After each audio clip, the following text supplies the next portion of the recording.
Okay, alright. Is it in? Yeah. Okay, can you write this down? Okay, you're Let's take a good. picture of me smiling. Okay.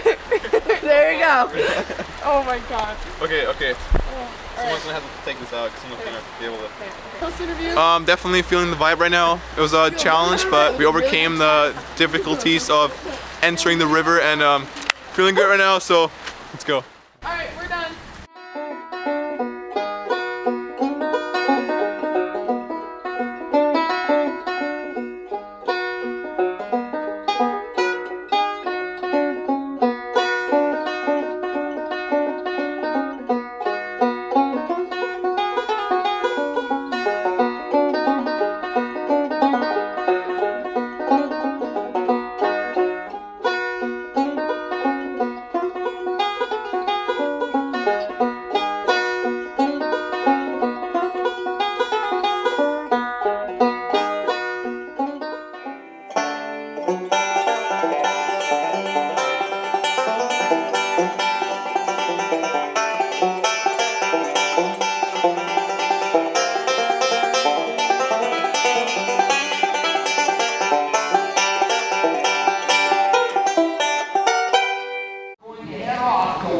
places. You are going to be doing 3D printing and laser cutting.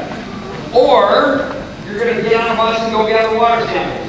Or you're going to go in room number 18 and do water chemistry analysis. You're going to do one of those three things, and by the end of the day, you're going to have done all three. We'll be showing you laser cutting. At our school, actually, we have a 1000 UPI raster analog Zoom 24 laser, 60 watts, which is pretty powerful. It can cut through quarter-inch plywood. Yeah, so if you think about it, it's like, you know, those incandescent light bulbs that get really hot. It's like one of those, but focusing all the energy into one tiny little spot. And that way you can cut through quarter-inch wood. As seen in this board right here, it cuts straight through it. Or also quarter-inch acrylic and other materials as well. Everyone open up a blank Google Doc, and then people will come around and help you get started on what to do. You have a Yeah. And so then your entire day will just be in this order. click on that and then change and go up there. Yeah, and so first you make a square that'll be your template. And then click on this and draw it. This is a physical file. You could do download apps. That's cool! You could do like optical illusions. Okay. Like that would be cool.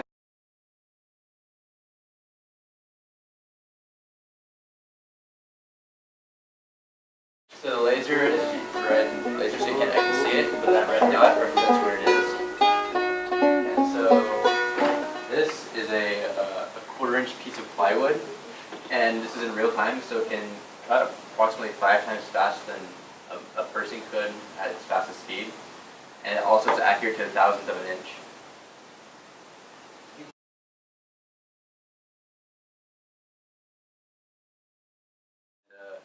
Here is a quarter-inch sheet of wood, and these are all the parts to this, it's called the robotic panel head for a camera, and all the parts came out of this one sheet of plywood that was cut. And cut every single part of this was made in only about 20 minutes. You cut all of them.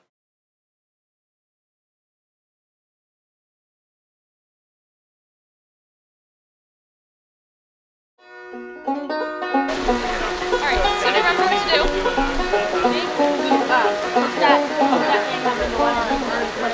Precisely. Put that in one of those. Thank you so much.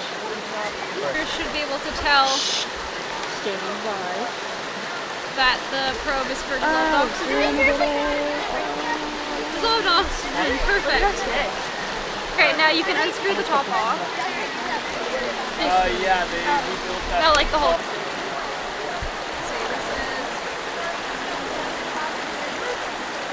Good, you can take it out now. Because that's still connected to my computer, right? So put that back in the So put this in there. And my computer says temperature perfect. Okay. Want me to hold your other hand? Okay. You got it. Yeah, keep it in there for a bit.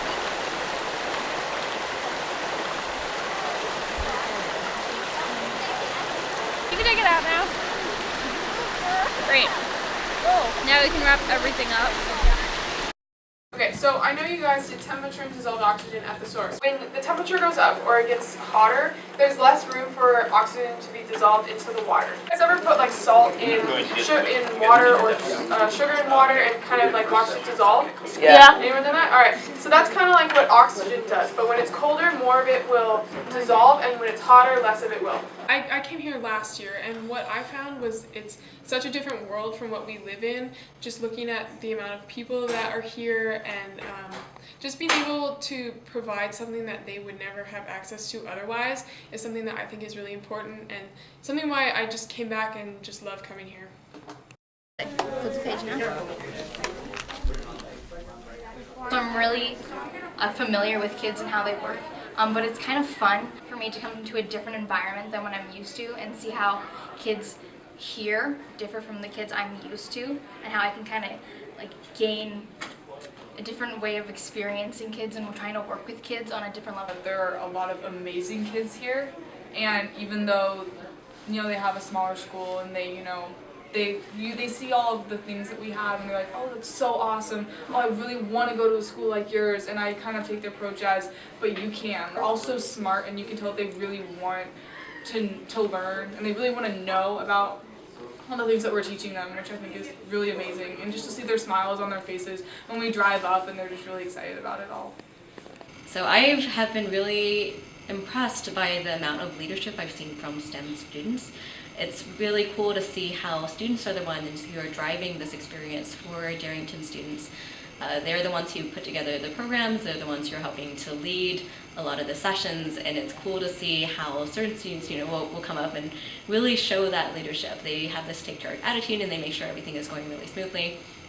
So it's been really cool to see STEM students excelling at leadership through this experience.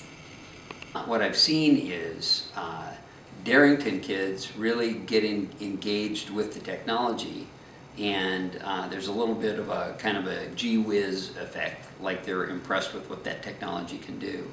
But what I also see is I see Tesla STEM students learning how to help younger students, which is a beautiful thing to see, and taking the time to hear a little bit about what their lives are like. Those are the reasons that this whole project has really been worthwhile.